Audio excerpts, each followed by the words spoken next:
When I was just a kid, 12 years old, I started a tiny children's charity along with some friends, my brother, and we never imagined that it would continue growing over the years. And we were very lucky to have some incredible mentors, to learn branding from Sir Richard Branson, to go on a speaking tour with His Holiness the Dalai Lama about compassion. But one of the people who taught me about deep legacy was a simple woman with a giant heart named Agnes.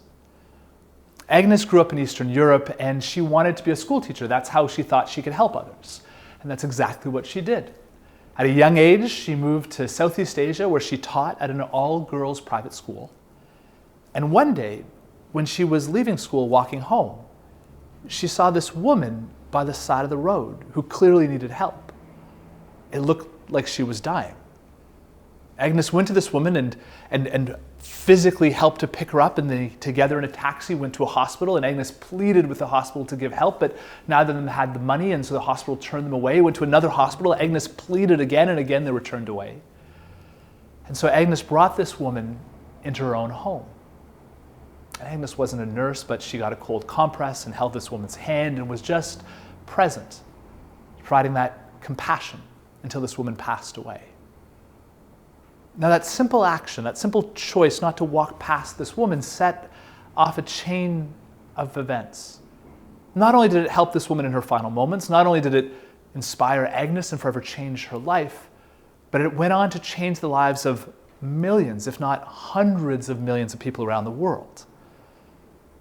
You may not know Agnes, but you probably know her name as the world knows her today after she took her vows.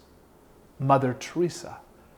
Now, Mother Teresa, of course, not only won the Nobel Peace Prize and is the embodiment of compassion of our time, but I love this story because even Mother Teresa wasn't born a living saint. She had to choose. She had to choose compassion. She had to choose service.